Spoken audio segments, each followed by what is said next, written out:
produtora, publicitária, na verdade, não com formação em faculdade, mas com formação em agência de publicidade.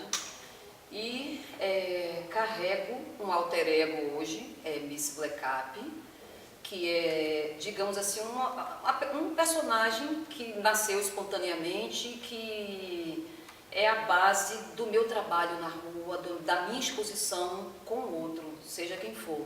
Então, eu sou esquizofrênica, dividida em duas. Um lado, Ana Gumas, produtora, comercial, trabalha pra caramba, chata, tímida.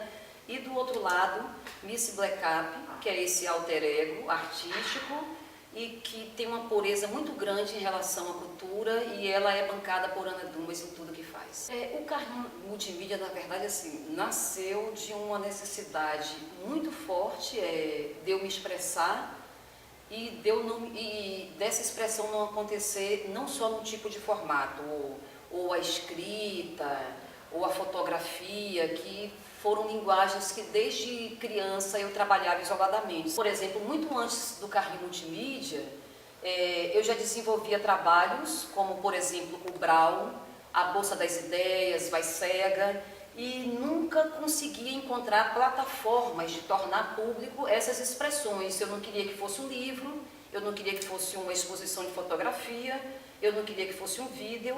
Então, elas já nasceram pedindo tudo ao mesmo tempo.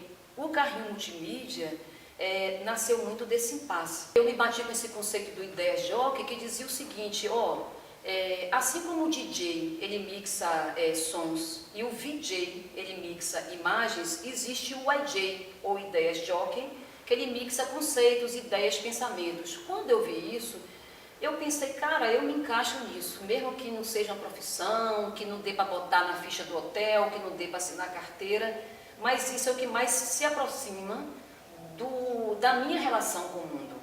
E morando eu em Salvador, o que seria essa mesa desse AJ, né? Foi quando eu pensei no carrinho, na referência dos carrinhos de café. E aí daí nasceu o Carrinho Multimídia. Eu me inspirei nos carrinhos de café, mas eu dei um novo uso para ele, né? Que é trabalhar com educação, com arte, com cultura.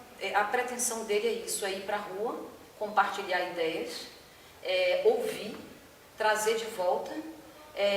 Para mim é isso, é um Facebook analógico.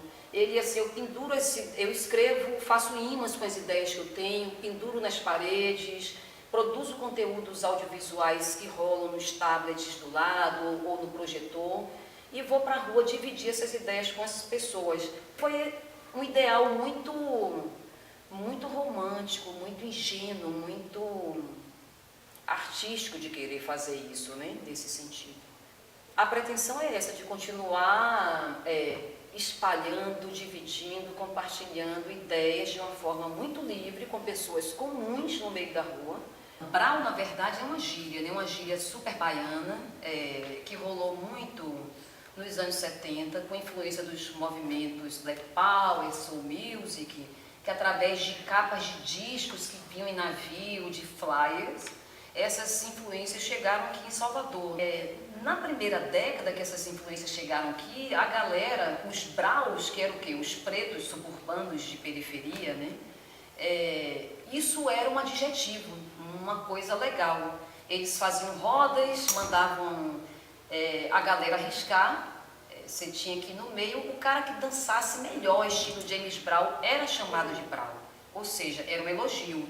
Só que quando essa galera começou a circular, sair da periferia e circular nos centros da cidade, a sociedade baiana reagiu com muita veemência a essa gíria, né? De que forma? De forma preconceituosa. Tirou o adjetivo, a qualidade que essa expressão tinha, e brau passou a ser coisa ruim.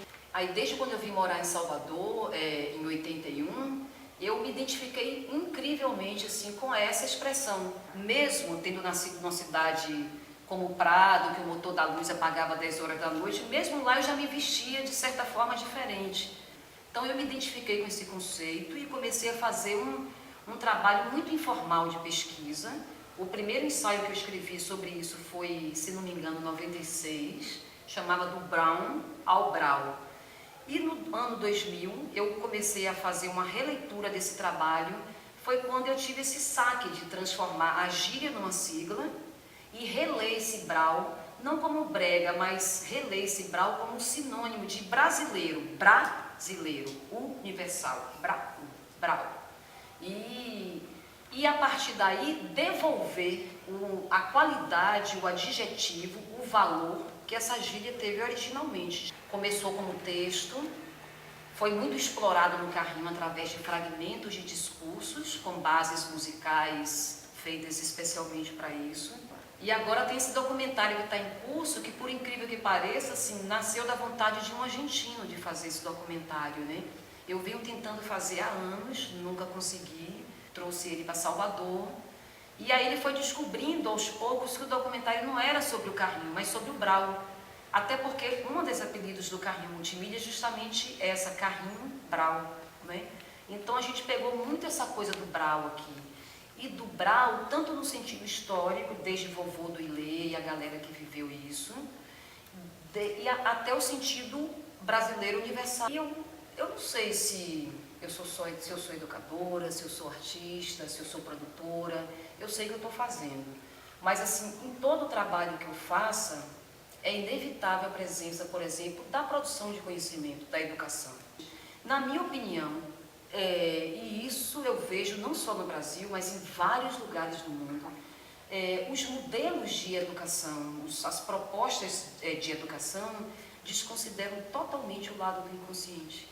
Então, assim, o Carrinho, quando eu pensei nele, foi uma forma muito intencional de trazer o inconsciente para o papel da educação também. Em relação à educação e ao trabalho que eu faço do Carrinho, essa é a minha missão.